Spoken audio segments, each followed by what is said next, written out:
Hi,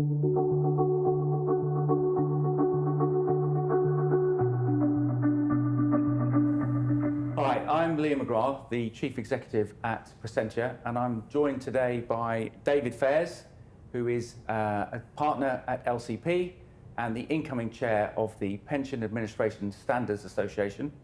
I'm also joined by Johnny Hawkins, who's the EMEA Propositions Director at Bravura and a PASA board member.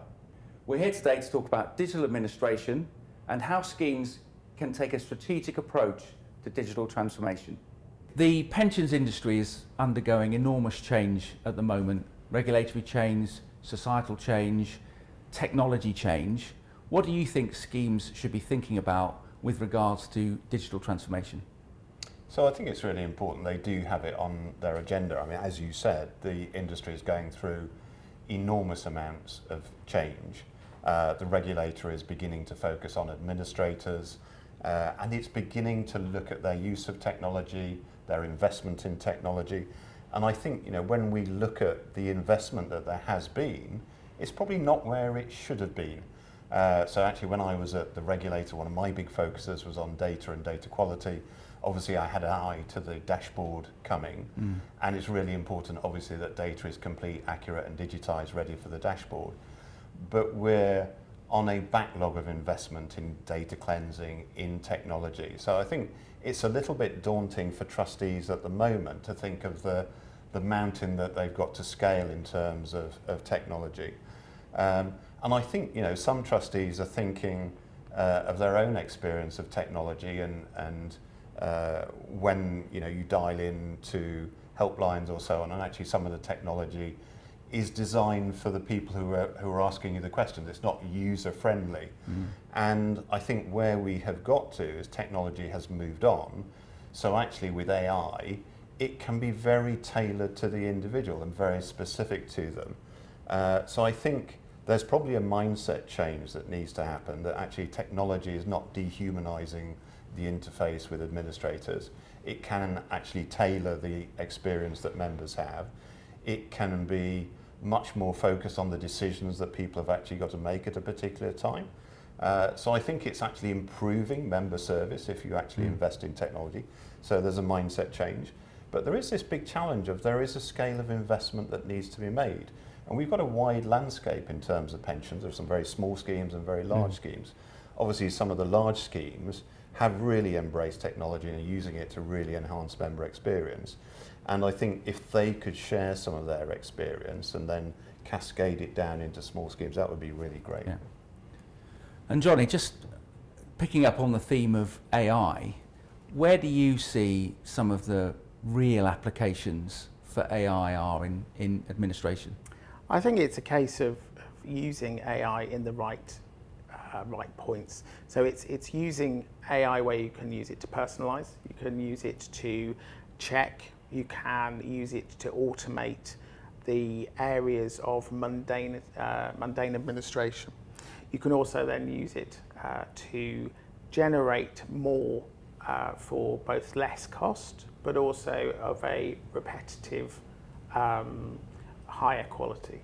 And I think those use cases are going to become more interesting and more nuanced as we get into the AI space and we actually start to understand what works well and what works less well.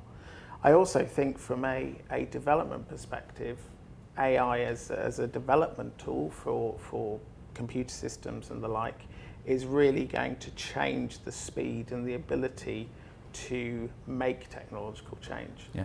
And I think that's going to be one of the biggest, probably unseen changes, is the pace of technology moving forward, thanks to AI automating a lot of that workload. Yeah. And David, in terms of PASA's role in digital administration, where do you think PASA can really add value in the industry? So I think it has a number of roles. Partly it's to educate trustees. I think a number of trustees have looked at administration, and typically when they go out to tender, they look for a new administrator. Clearly quality of service is important, but actually quite often it's cost that actually drives the decision making. So I think trustees need to change their mindset around administration. If you expend the least amount of money, then you don't allow administrators to invest in the service, to embrace technology, enhance the service for the benefit of members. So I think trustees have got to really understand what they're buying, and it may not be that the cheapest service that's available is the right one. And I think that's particularly true as we get into the pensions dashboard and the importance of getting accurate information out to members.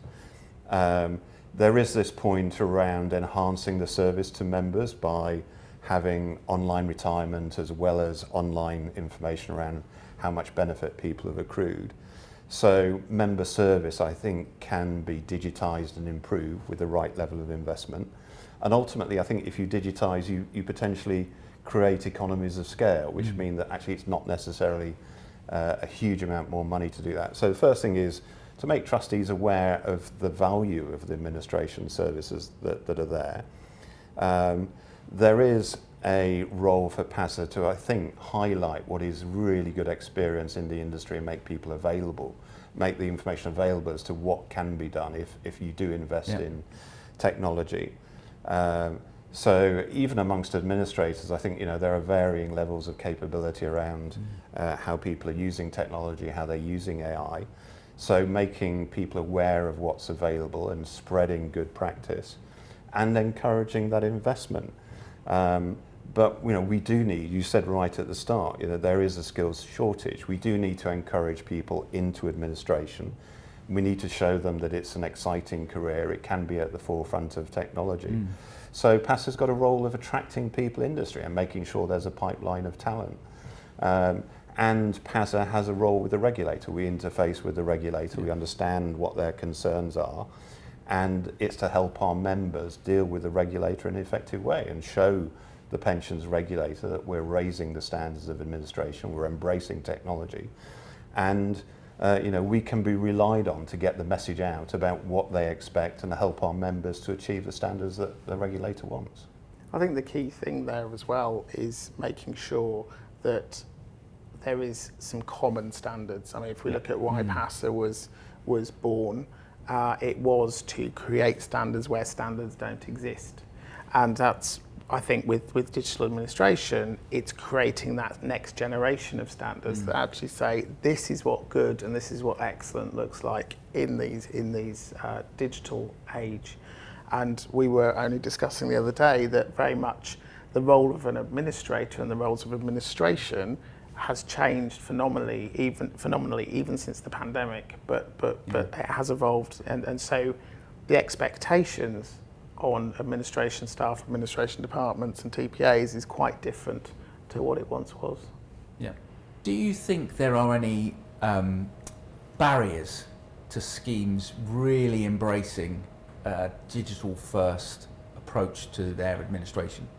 I think there's a few, and I think they range from the ongoing onslaught of regulatory change, scheme change, buy-ins and buyouts. There's always projects that need doing.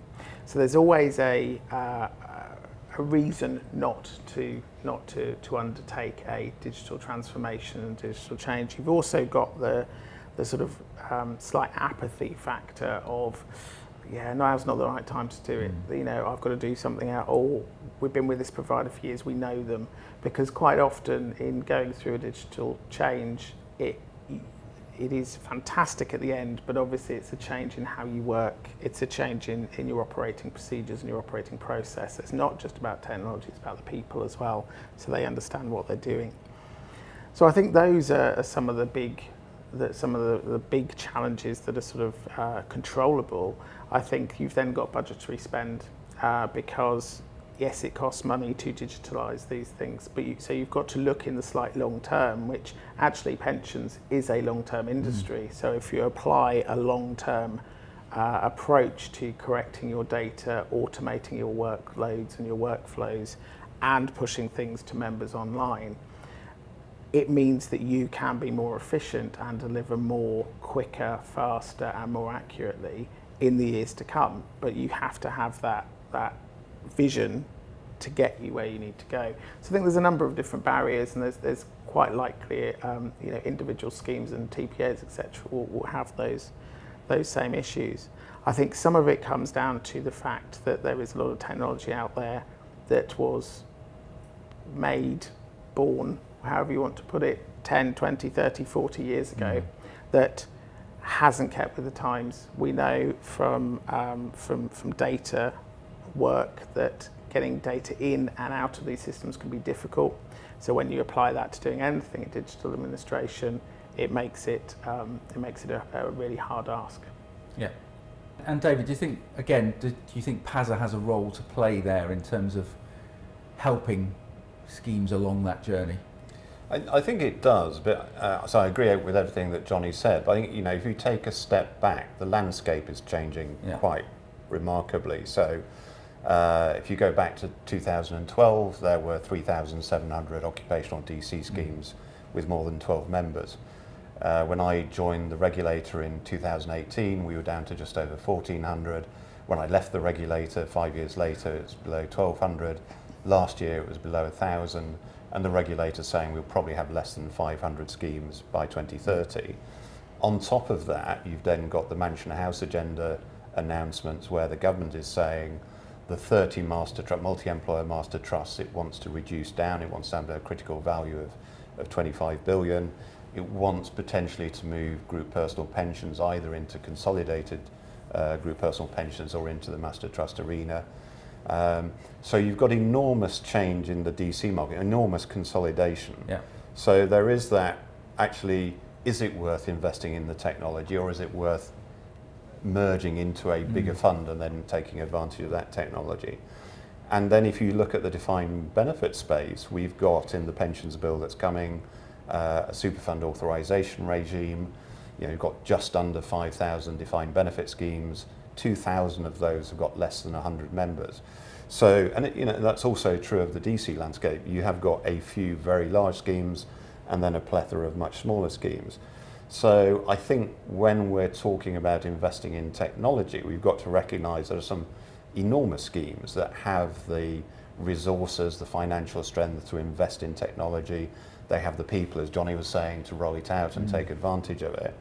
But there are a lot of really small schemes of, is it the right thing to invest in technology? Is it right to choose an administrator that's using that technology?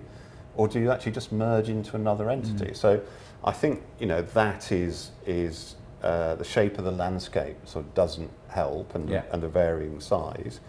And then it is into, well, actually, if it is worthwhile investing, how do you do it? What standards do you want to achieve? And so I think, as Johnny was saying previously, it's PASA's role to identify a common benchmark, a common standard, and encourage people to do that, and then to try and raise those standards over time.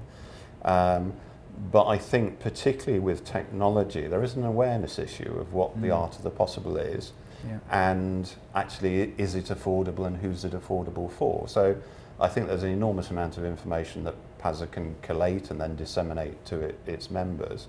But I think we've got to be aware that the regulator is focusing very much on administrators. The administrator landscape, I think, is really interesting. There are 14 administrators that cover 75% of scheme memberships, 47 administrators that cover 90%.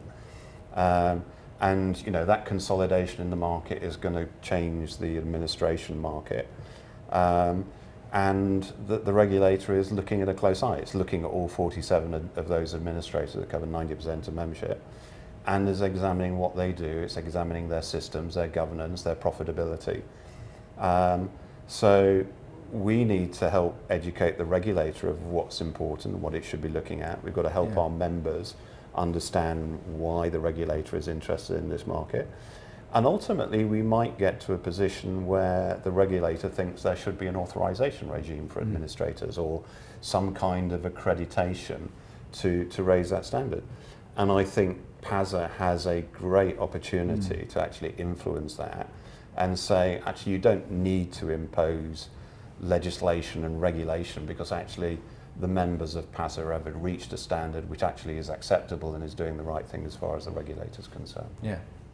I think a really good example of where PASA has led the way in those sorts of things is in the area of dashboards. Is taking that information and making it digestible and understandable in a common way. And I think that's where PASA is really comes into its own, because we've got people from all around the industry who are putting their own time and effort into making this work because they care passionately about it. And it needs to be that, it will be the same with digital administration. It's helping the rest of the industry get to a level that is good for the people we serve, which is the end member of the pension schemes. And it is really important, I think, when you're embracing something new like the dashboard, that rather than each individual administrator kind of figure out what they need to do and what the requirements are and how you deal with them, that you pool that knowledge, and for the benefit of everybody, you pull together and say, well, actually, this is the best way of doing it, or this is the best way of interpreting the regulation and meeting the requirements. And I think that's for the benefit of every administrator. It's for the benefit of every member in every pension scheme. Yeah, for sure. And I think as regulatory change continues apace, I think that's really important, that there is that common voice from PASA for members to go to and ask those questions. I think that's a real benefit. And there is also the dark side, which is because of technology, because of the way we're using it, administrators are open to cyber attacks, to phishing attacks and so on. And I think that's where the sharing of information can be really important. So actually, if you're an administrator that's suffered an attack or had a loss of data or deprivation of access to data, then actually sharing that experience of what it was like actually helps everybody else in terms of dealing with those attacks. And it's got to be done in a really careful way, because actually saying we've been attacked, we've had a deprivation of data, you don't want to, in terms of sharing that information, put yourself at a commercial disadvantage because you have suffered that. So I do think PASA is a great community to share that information and share it in a way where actually you're not going to be commercially disadvantaged by doing that, but actually you're helping everybody else deal with the challenges and problems that you face. So it's kind of the dark side, if you like, but actually I think PASA has got equally a role in helping people with those challenges. No, I agree. And is that what I really enjoy about the working groups is that each individual that comes along to the working groups for PASA that produces the guidelines and standards, they all bring their own ideas, their own knowledge, their own expertise, but they bring it very much voluntarily and without that commercial bias.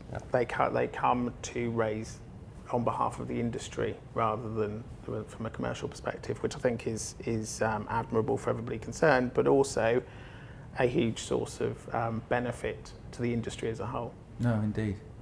The Digital Admin Working Group, one of PASA's working groups, what role do you think that group can play in terms of pushing the digital agenda forward? I think there's been a lot of work done by that group so far over the last few years, looking at suggestions and giving some good examples. I think most of that group now are looking to suggest action and actually making things happen. What is it? How does that change come about? And I think that's going to be the really exciting piece is for those firms and for those schemes and for those TPAs, etc., who perhaps not out of the starting blocks or perhaps want to learn a little bit more about how you go about that. I think that's an opportunity for the working group to pick that up. Yeah. And I know you're now the chair of the working group. So what are your aims over the next 12 months for sort of steering that? So I think for me it is really defining what good looks like. So even going down to sort of process by process, so retirements, savings, really breaking that down and understanding how can being more digital reduce friction, reduce effort both on the member side, but also on the scheme administration side. So for me, it is around getting into that, defining very specifically what we think good looks like, and therefore administrators can strive toward. I think it's interesting, really, is that we're 20 odd years, I think 21 years this year since I first put in a website for a pension scheme that members could log on to. Yeah. And yet we still seem to be thinking that digital administration is something new in the industry. So it's something for some people. Exactly, and I think that sort of goes to the fact that we need to make things happen. And I think it would be really interesting to see how you take that forward. Yeah. Say for these particular processes, these commonalities, what is it we can do from there? I also think it'd be really interesting to see how the digital group can say, well, okay, these are the norms for everything else outside of pensions. Yep. This is what we expect.